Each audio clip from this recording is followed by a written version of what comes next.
दुनिया के नक्शे के उत्ते एक ऐसी लकीर जिहड़ी है ना खिंची गई है जिहदा एक पासा बड़ा जदीद तरीन असलिया तो लेस हैगा अमरीका और इजराइल जिहड़े ने ते दूसरे पासे वो कौम है जिहड़ी मौत दी अखां विच अखां पा के मुस्कुराना जानदी।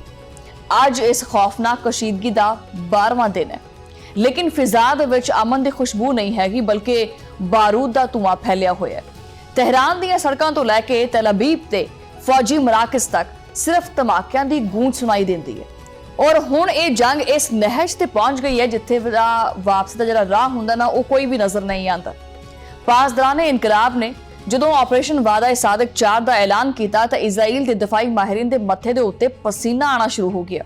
ये महज एक फौजी कार्रवाई नहीं सी, ये एक वाजे पैगाम सी कि हुण जनाब दफा का वक्त गुजर चुका है, हुण तां हमला करन दी वारी है ईरान दी। 37वीं लहर 37वीं लहर जिहड़ी है हुण जदों ईरानी मिसाइलां ने फजावां नूं जिहड़ा ना चीरदे होए तल अबीब तो लैके वाशिंगटन तक जिहड़ा ना सफे मातम विछा दित्ती। 3 घंटे तक मुसलसल ये मिसाइल हमले होंदे रहे। खैबर शिकन और मिसाइल जिहदा नाम ही जिहड़ा ना ना सुनदे सार जिहड़े दुश्मन दे दिल ना वो कंबण लग पैंदे आ। जदों आपदी पूरी कुवत दे नाल सहूनी ठिकाने तो डिग्या तो इजराइल का नाकाबले तस्कीर होने का दावा ये रेत की दीवार साबित होया। कदर और खुरम शहर मिसाइलों ने साबित किया कि ईरान की मिसाइल टैक्नोलॉजी अज दुनिया के किसी भी दिफाई निजाम नूं बिल्कुल ही चकनाचूर कर सकती है। एक टन वजनी वॉरहेड्स जदों जनूबी तल अबीब के सैटेलाइट मरकज के उत्ते टकराए तो सहूनिया का राबता आपदी ही फोर्सिस दे नाल बिल्कुल ही कट गया। अरबेल दे विच मौजूद सहूनी अड्डे होण या बहरीन दे विच अमरीकी बहरिया दे 5th फ्लैट का हैडक्वार्टर कोई भी जगह महफूज नहीं रही। हैफा दी बंदरगाह जो कि इजराइल की मैशत की एक शारगाह बड़ी इंपॉर्टेंट है उनके वास्ते वो भी शोलियां की नजर हो चुकी। ये वो कीमत है जो कि इजराइल नूं आपदी जाहरीत के बदले चुकानी पैंदी पई है। इन्होंने पंगा तो लै लिया, हुण निकलिया नहीं जा रहा। अमरीकी सदर डोनाल्ड ट्रंप जो कि सोशल मीडिया के उत्ते धमकियां देने के आदि ने वो आए दिन आके कोई ना कोई धमकी देंदा किसी ना किसी नूं। उन्होंने अज एक ऐसा उन्होंने एक जवाब मिले जिन्हें उनदियां नींदां ही हराम कर दित्तियां ने। ईरान की नैशनल सिक्योरिटी काउंसिल के सैकटरी अली लारजानी ने जिहड़ा ना वो ये चीज़ आखी है कि असीं आशूर नाल मुहब्बत करने वाली कौम आ और तुहाडी तरह खोखली कौम नहीं हैगी जिहड़ी कि धमकियां नाल डर जावे। ये अल्फाज सिर्फ एक बयान नहीं बल्कि एक पूरा नजरिया है। ईरान ने वाजे कर दिता है कि वो अख दे बदले अख दे कुरानी और इंसानी असूल दे उत्ते बिल्कुल पक्का हैगा। अगर तुसीं साडे बुनियादी ढांचे नूं निशाना बनाओगे तां असीं तुहाडी मैशत दीयां बुनियादां हिला के रख देवांगे। लारजानी दा ट्रंप नूं यह कहना कि आपदा ख्याल रख किते तू ना मिट जावें इस गल की अलामत है कि हुण मुस्लिम उम्मा एक हिस्सा बेदार हो चुका है और वो किसी भी सुपर पावर के सामने आपदा सिर नहीं झुका सकता और ना ही झुकाने को तैयार है। ईरान के पार्लिमानी स्पीकर ने भी दो टोक आख्या है कि जी हुण कोई भी इस्तिस्ना नहीं होएगा, कोई समझौता नहीं होएगा।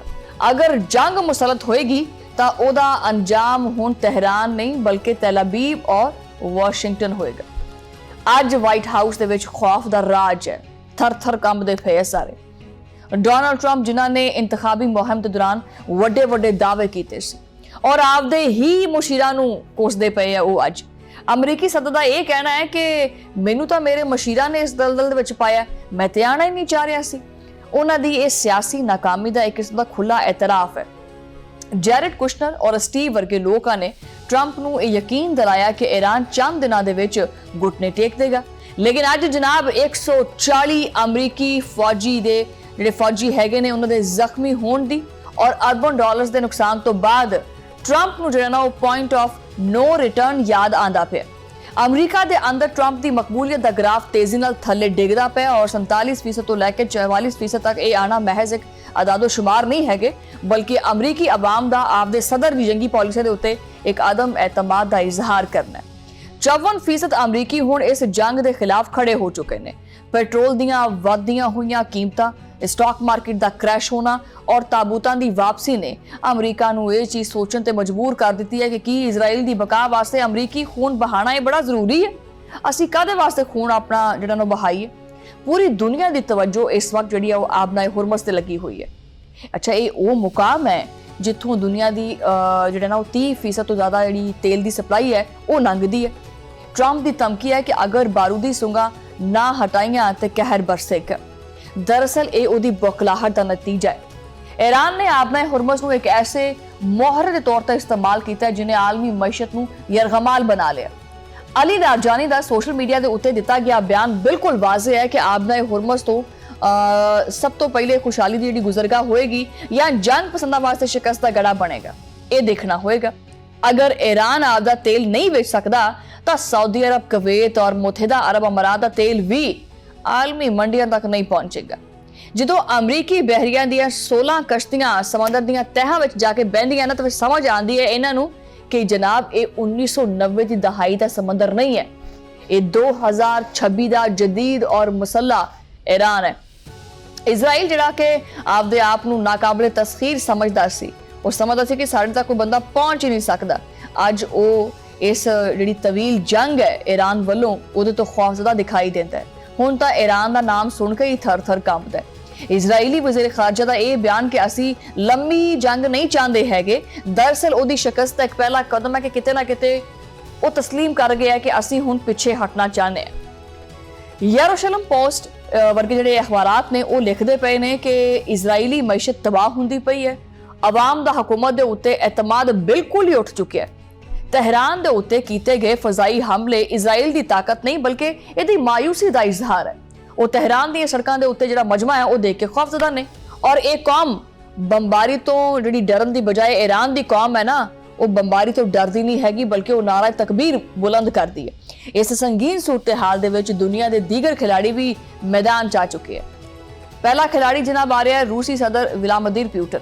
ਉਹਨਾਂ ਦਾ ईरानी ਹਮਮਨਸਬ ਨੂੰ ਫੋਨ ਕਰਨਾ ਔਰ ਸਾਲਸੀ ਦੀ ਪੇਸ਼ਕਸ਼ ਕਰਨਾ ਇਸ ਗੱਲ ਦੀ ਦਲੀਲ ਹੈ ਕਿ ਰੂਸ ਹੁਣ ਮਸ਼ਰਕੇ ਵਸਤਾ ਦੇ ਵਿੱਚ ਅਮਰੀਕਾ ਦੇ ਅਸਰ ਰਸੂਖ ਨੂੰ ਮੁਕੰਮਲ ਤੌਰ ਤੇ ਮਲਿਆਮੇਟ ਕਰਨਾ ਚਾਹੁੰਦਾ ਹੈ, ਖਤਮ ਕਰਨਾ ਚਾਹੁੰਦਾ ਹੈ। ਪਾਕਿਸਤਾਨ ਜੋ ਕਿ ਹਮੇਸ਼ਾ ਤੋਂ ਉਮਤੇ ਮੁਸਲਿਮਾਂ ਦਾ ਬਾਜ਼ੂ ਰਿਹਾ ਹੈ, ਉਹਨੇ ਵੀ ਹੁਣ ਖਾਮੋਸ਼ੀ ਤੋੜ ਦਿੱਤੀ ਹੈ। ਨਾਇਬ ਵਜ਼ੀਰ ਆਜ਼ਮ ਜਿਹੜੇ ਨੇ ਇਸਹਾਕ ਡਾਰ ਦੇ ਚੀਨ ਔਰ ਸਾਊਦੀ ਅਰਬ ਦੇ ਵਜ਼ੀਰ ਖਾਰਜਾ ਨਾਲ ਰਾਬਤੇ ਹੋਏ ਨੇ। ਉਹ ਇਸ ਗੱਲ ਦਾ ਸਬੂਤ ਹੈ ਕਿ ਇਸਲਾਮਾਬਾਦ ਇਸ ਜੰਗ ਨੂੰ ਰੋਕਣ ਵਾਸਤੇ ਸਫਾਰਤੀ ਮਹਾਜ਼ ਦੇ ਉੱਤੇ ਕਾਫੀ ਸਰਗਰਮ ਹੈ। ਚੀਨੀ ਵਜ਼ੀਰ ਖਾਰਜਾ ਵਾਂਗ ਜੀ ਦਾ ਪਾਕਿਸਤਾਨ ਦੀਆਂ ਕੋਸ਼ਿਸ਼ਾਂ ਨੂੰ ਵੀ ਸਰਾਹਨਾ ਇਹ ਜ਼ਾਹਿਰ ਕਰਦਾ ਹੈ ਕਿ ਏਸ਼ੀਆ ਦੀ ਨਵੀਆਂ ਤਾਕਤਾਂ ਹੁਣ ਮਸ਼ਰਕ ਵਸਤਾ ਦੇ ਮੁਸਤਕਬਲ ਦਾ ਫੈਸਲਾ ਵਾਸ਼ਿੰਗਟਨ ਦੀ ਬਜਾਏ ਬੀਜਿੰਗ ਔਰ ਇਸਲਾਮਾਬਾਦ ਦੇ ਵਿੱਚ ਕਰਨਾ ਚਾਹੁੰਦੀ ਹੈ।